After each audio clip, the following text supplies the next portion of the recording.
आता मात्र बावनकुळ्याची गाठ फाटत.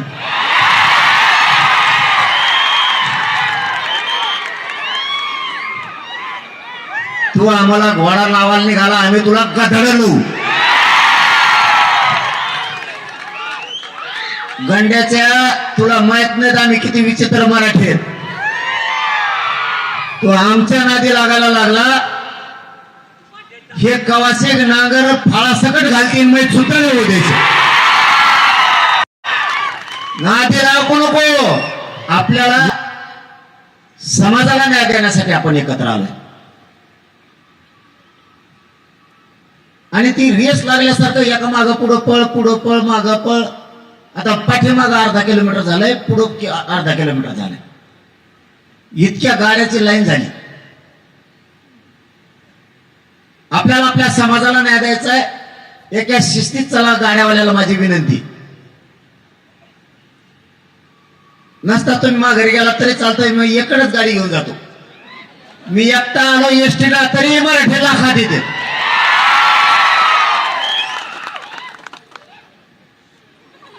फक्त माझी विनंती आता सगळ्याला की गाड्या एका लाईनीत दमाने चालवा. कारण राज्यातले बे पोट्टे आता गाड्या घेऊन या दौऱ्यात निघालेत. आता उद्या काय होतंय कोणाला माहित. ते म्हणतात घरी नको थांबायचं, चला आपल्या दौऱ्यात. माणसं आणि पोरं मराठ्यांचे ते पण राज्यातल्या आता गाड्या घेऊन निघाले. उद्या आणखीन वेगळीच गर्दी. म्हणून आजच सांगितलंय, गाड्या व्यवस्थित चालवा. तुमची समाजाला गरज आहे. आपण करते समाजाचे. आपण सगळं हुशारीनं काम केलं पाहिजे. आम्ही स्वप्नातही बघितलं नव्हतं वडाळा गावात प्रत्यक्ष गाठीभेटीची बैठक एवढी होईल. आता मात्र बावनकुळ्याची गाठ फाटत.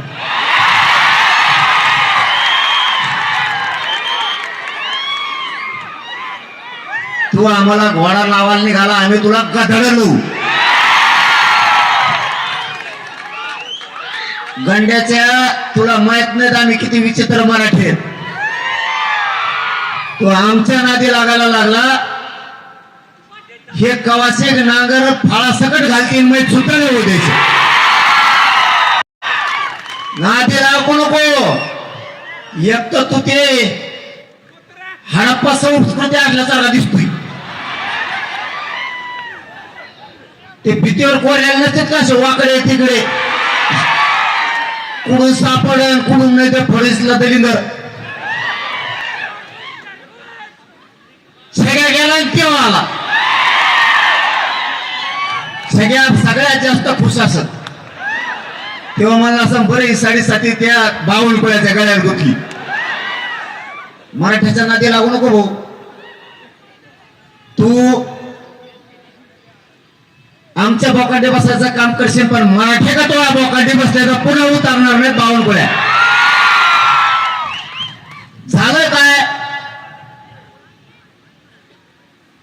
मी आणि माझा मराठा समाज आम्ही सत्य वागतो. कधीही चुकीचं पाऊल मी उचलला नाही. मायबाप समाजावर तुमच्या पायाला हात लावून सांगतो, मी तुमच्याशी कधी खोटं केलं नाही. माझ्या रक्ताला ते शिवणार सुद्धा नाही. समाजाच्या लेकरा बाळाचं लेकीबाळीचं कल्याण व्हावं म्हणून जीवाची बाजी लावली. रात्र दिवस 24 तास संघर्ष माझ्या समाजाच्या लेकरासाठी मी करतोय. ना घर बघितलं ना दार बघितलं. माझ्या समाजाच्या लेकीबाळीचं हित बघितलंय. फक्त रक्त जाळून जाळून 58 लाख नोंदी निघाल्या. मायबापा यांच्या पोटात दुखायलंय. यांना एकच वाटतंय, जरागे पाटील हे पक्का आरक्षण द्यायला आहे मराठ्याला. आणि नेमकं त्यांना ते द्यायचं नाहीये. सातारा संस्थांचं आणि कोल्हापूर संस्थांचं गॅझेटियर जर दिलं, मराठा समाज पक्क्या आरक्षणात जातोय. हैदराबाद गॅझेट प्रमाणे आरक्षणात जातोय. आणि त्यांना नेमकं मराठ्याला आरक्षण द्यायचं. त्यांच्या डोक्यात एक कल्पना आली, त्यांनी कट रचला.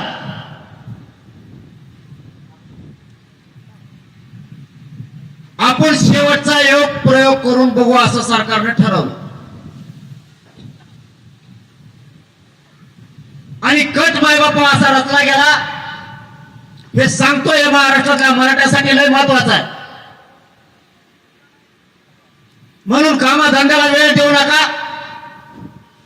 पिढ्याला पार ज्याच्यात पोरं सुधारणार आहेत, पोरी सुधारणार आहेत, त्याच्यात वेळ द्या.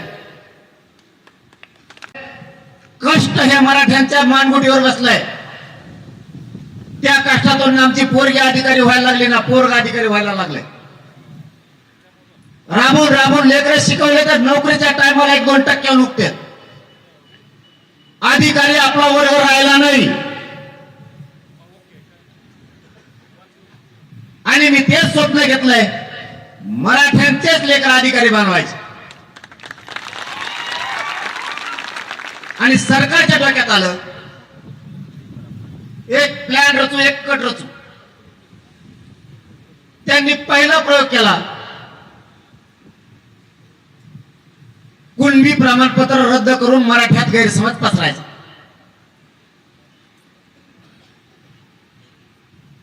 आणि त्यांनी तो यशस्वी केला.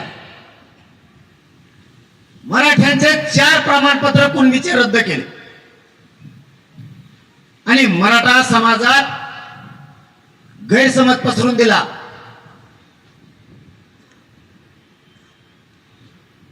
तुम्ही वर या.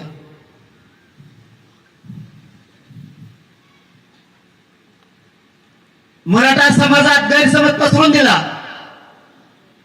संतोष देशमुखांचे भाऊ आहेत म्हणून महिना जर जात नाही लोकात गेल्यावर मी सन्मान देतो, नाही गेल्यावर काय करा. निवेदित कट सरकारने रचला. 4 प्रमाणपत्र रद्द करायचे. मराठ्यांनी कान उघडे ठेवू नये का राज्यातल्या?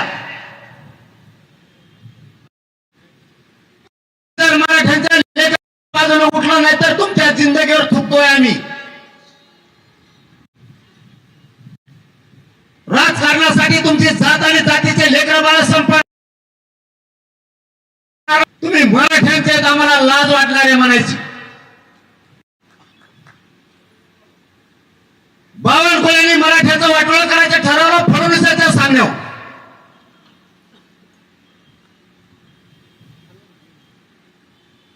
शिंदेच्या सांगण्यावरून शिरसाटणे आणि घुमरेने ठरवलं मराठ्यांचं वाटोळं करायचं. तुमच्यासाठी मराठ्यांसाठी ही खूप महत्वाची गोष्ट आहे. काय करणार मी एकटा?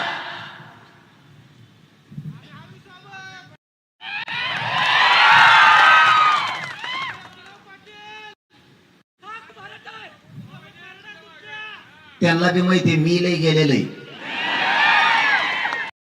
लय गांड्याचं आहे म्हणते ती. याच्या नादे लागणं म्हणजे कोमाचं मुळ्यात करून घेण्याची. मोडून देत नाही मी त्यांचा, वरून लाट ठेवतो त्याच्यावर पायास.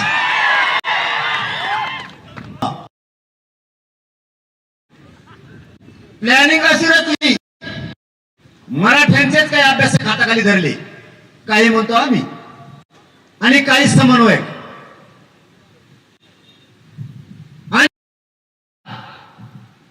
या दोघांना प्लॅन रचला. या नोंदी निघालेला जीआर काहीच कामाचा नाही. म्हणजे मराठ्यांचे पोर आणि पोरी शिक्षणात आणि नोकरीत जे आता गेलेत यांना टेन्शन आलं पाहिजे. आपण कुणबी प्रमाणपत्र घ्यावा का नाही? बघा आता संभ्रम पसरायची पद्धत. पण मराठ्यांची नियती चांगली आहे आणि मराठ्यांच्या बाजूला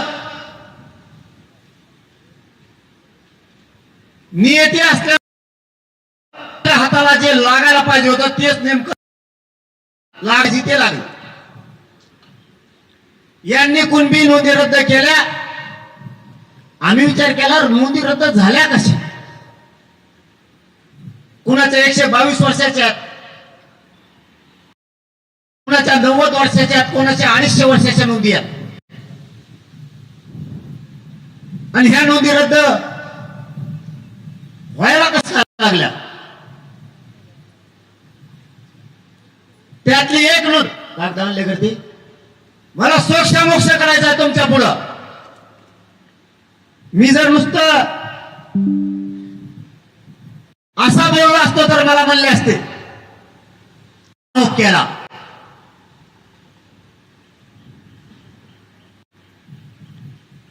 बीडच्या आणि परभणीच्या नोंदी रद्द करण्यासाठी बावनकुळेने हे पत्र दिलंय. बावनकुळे आला का?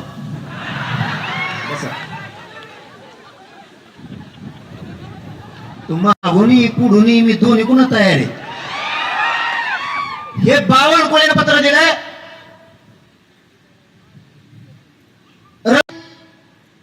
व्हॅलिडिटी देण्यात यावी. जात पडताळणी अधिकाऱ्यांना ऑर्डर केली. त्यांना कुणबी प्रमाणपत्र देण्यात यावं म्हणून हे आपल्या हाताला लागलेलं त्यांच्या फाईलचं पत्र. मी जर काही चुकीचं असलो तर मला माझं नाव ठेवा. दलितांना पिढीलं, आदिवासींचा छळ केला, आरक्षण येऊ म्हणलं. यांनी सगळ्यांनी देवेंद्र फडणवीसांना सांगावं बावनकुळेंनी केलेली चूक सुधारा. आणि जर देवेंद्र फडणवीस ती चूक सुधारली तर आम्ही एक शब्द नाही दुखवणार नाही. एकनाथ शिंदे साहेबाच्या जिल्हा प्रमुखाला, आमदार, खासदार आणि मंत्र्यालाही सांगतो, जेवढे मराठ्याचे तेवढ्यांनी शिंदे साहेबाला सांगा शिरसाट यांनी केलेली चूक दुरुस्त करा, नाहीतर शिवसेनेसह भाजप सगळं उद्ध्वस्त करून टाकेन, त्याशिवाय सोडणार नाही. तुमच्या हातातून संधी गेली नाही. माझ्या मराठ्याच्या लेकराचं वाटोळं करू नका. आमच्या पुढे लेकरा बाळाशिवाय मोठा कोणी नाही. आणि महाराष्ट्रातल्या मराठ्यांना पण सांगतो, जरा डोके ठेप्याला आणा. आपल्या लेकरा बाळाचा आपल्या डोळ्या देखता वाटोळं करायला लागलेत.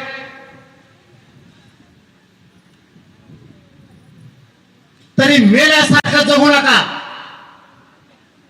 तुमच्या अंगात मराठ्यांचं रक्त खेळताय असं जरा वागा. जर मराठे घराच्या बाहेर निघाले नाही तर आम्ही असं मराठे समजणार की हे मराठ्याच्या पोटचे नेमके आहेत का नाही. राजकारणासाठी मराठ्यांच्या अवलादी जर मराठ्यांच्या लेकराच्या बाजूला उठल्या नाही तर पुढच्या काळात त्यांना मराठा म्हणायचं सुद्धा बंद करायचं. तो बावनकुळ्या मराठ्यांचं वाटोळं करायला निघाला आणि मराठ्यांचे नेते मात्र मराठ्याचे असून जर मराठ्याच्या बाजूला बोलले नाही तर ती अवलादच आपली नाही असं जाहीर करून टाकायचं. जेव्हा आपल्या समाजाच्या लेकरा बाळाच्या सुखदुःखात तेव्हाच आपला, कारण त्याच्या सुखादुःखाच्या काळात आपण त्याच्या सोबत येत. पण आपल्या लेकरा बाळाच्या लेकी बाळाच्या सुखात जर आपले नेते आपल्या सोबत नसतील ते आपल्या अजिबात नाही. या भूमिकेत उतरावं लागणारे मराठ्यांनी काम करत बसू नका.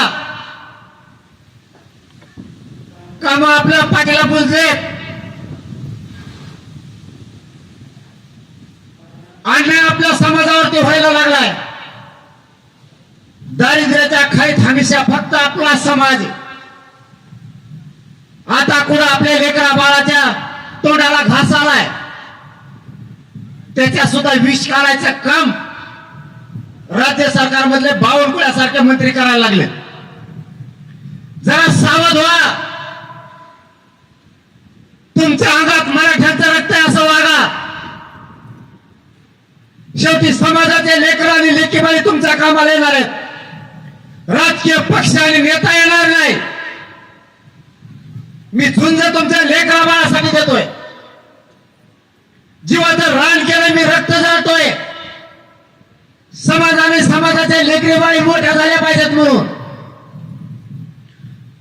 तुम्ही येण्याचं सोंग घेऊन घरात बसू नका. कधी काहीतरी डोक्यात घ्यायचा समाज संकटात आलाय. ज्या समाजाला मी मोठा करायचं म्हणतोय त्या समाजापुढे संकट उभा करायचं काम बावनकुळ्यासारख्या मंत्र्यांनी केलंय. तुमचं रक्त जरा खवळू द्या. नसता पिढ्या पिढ्या बरबाद होतील मराठ्यांच्या लेकराच्या. तुमच्या एका चुकीमुळे मराठा समाजाचे 100 वर्ष वायाला जातील. ही जीवघेणी लढाई कशासाठी आहे? माझा जीव मी समाजाच्या पायावर ठेवलाय. समाजाच्या नेत्याला थोडंही कळत नाही का? जाणून बुजून समाज संकटात आणलाय आणि घरात बसून तुम्ही करणार काय? किती दिवस या राजकीय नेत्यांचे पाय चाटायचे? मराठा हो द्या तुमची लेख मोठी, तुमचा पोरग हो द्या अधिकारी.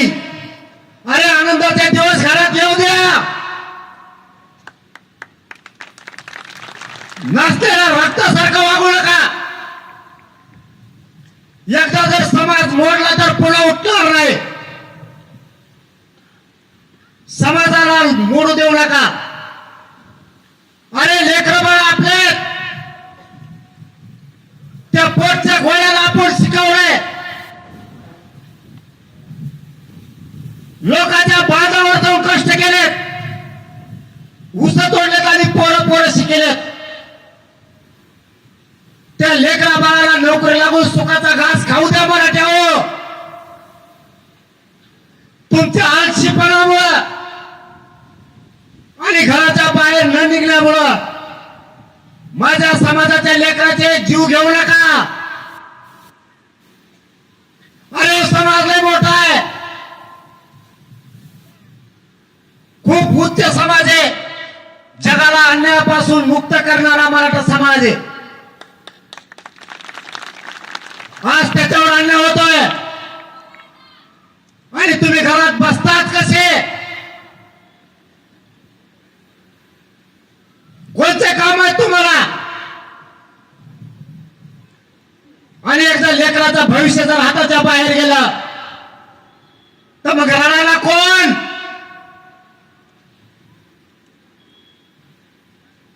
हसू करू नका लोकांचं. मराठ्यांच्या संकटावर लोक हसतात. मराठ्यांचं वाटोळ झालं की लोक हसतात. मराठ्यांनी घरात झोपायचं बंद करा. सावध व्हायचं शिका. आपल्या लेकरा बाळाला वाचवायला नाही यायचं कोणी पुन्हा.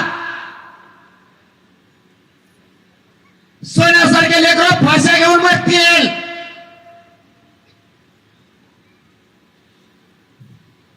एवढं मोठं संकट उभं असताना मत असणारे मराठे घरात काय करतात?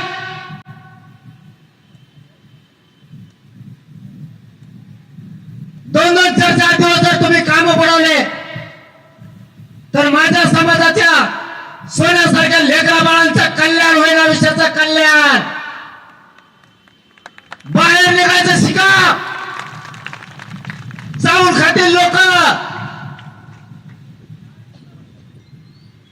आज एक पोरगी जर अधिकारी झाली, एक पोरग जर आरक्षणातून अधिकारी झालं, ते सुद्धा यांना खपायला तयार नाहीये. कोणत्या युगात जगताय मराठी हो तुम्ही? इतकं मुर्दार रक्त होऊ देऊ नका. समाजाची हानी व्हायला लागली, समाजाच्या लेकराचं वाटोळ होऊ नये म्हणून रात्रंदिवस महाराष्ट्र पायाखाली तुडून काढतोय, वन वन भटकतोय. कोणासाठी?